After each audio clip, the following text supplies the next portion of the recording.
Komumst ekki lengra með þetta frábæra lag með Dan Hartmann, I Can Dream About You heitir lagið. Við ætlum að setja ykkur í samband við Vestmannaeyjar og á línunni er Bjarni Ólafur, heill og sæll félagi. Komdu sæll og blessaður. Hvernig hefur það í dag? Ég hef það bara mjög gott, þakka þér fyrir. Já, mér langar að byrja, hvernig var stemningin í gær í kapphlaupinu? Sko, þetta var nú alveg rosalega ljúft og þægilegt. Já.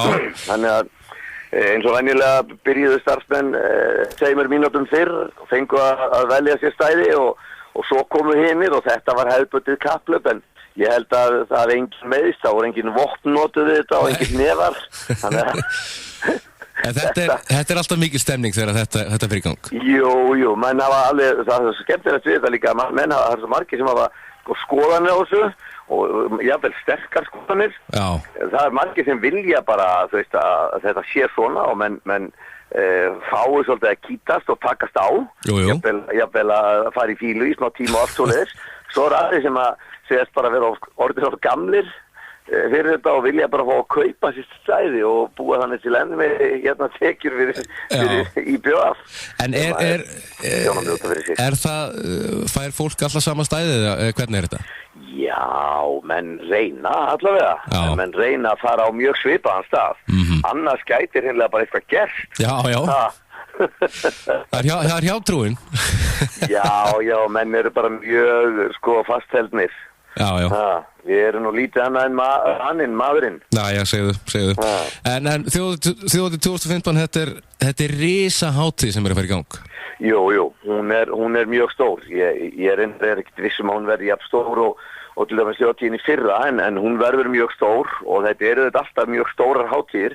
Ég er búin að 4.300 mann svona heilt yfir, þannig að jú, vissulega við erum að fá mjög marga gesti hingað og þetta tekur í og tekur á hjá mjög mörgum sem eru í svona verslun og þjónustum. Já, nákvæmlega. Hvernig hefur undirbúningu gengið? Þetta er náttúrulega löngu byrjað að undirbúa? Já.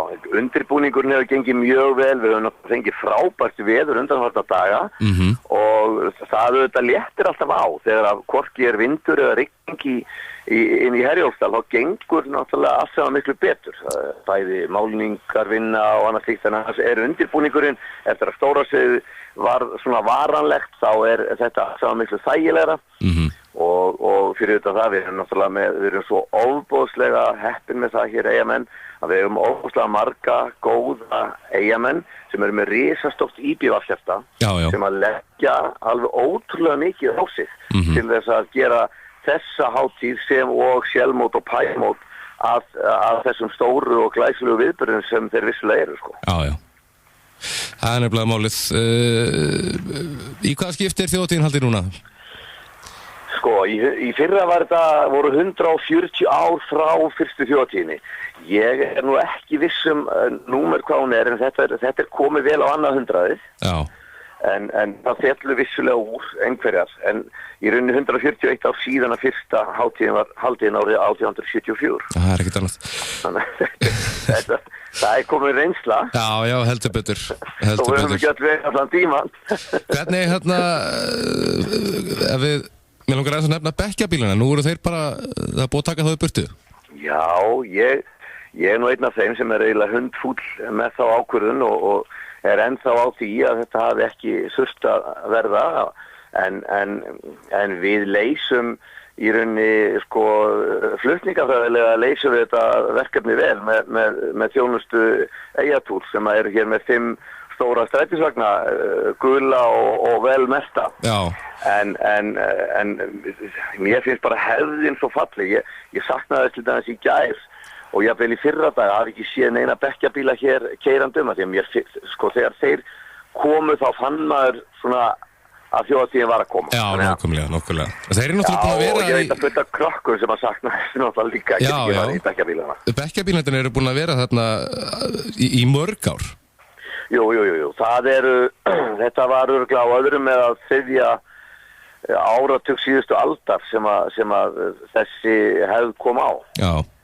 Þannig að hún er vissulega bara mjög gömul. En ég veit að fólk hefur verið að spyrja sig, af hverju, hver er ástæðan fyrir því að bekkjabílarnir voru teknir?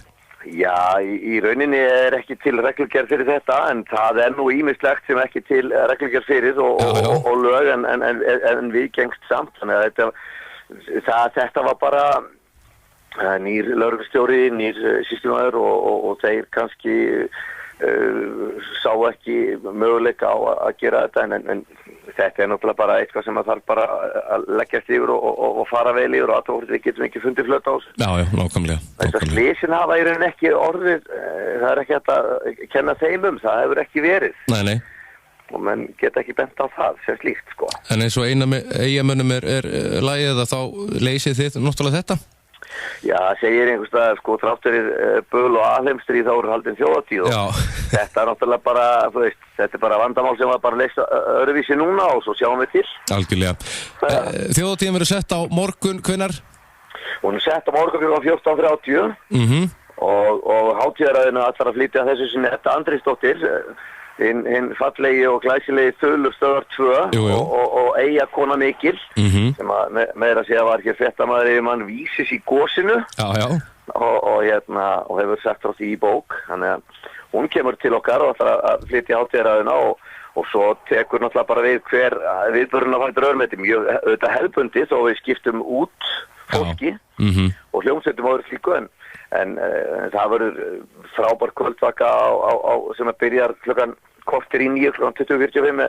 Það er Friðrik Dór og við frumflytjum að sjálfsögðu þjóðatíðalagið með sálinni og við fáum Land og Syni og Bubba og Dimmu.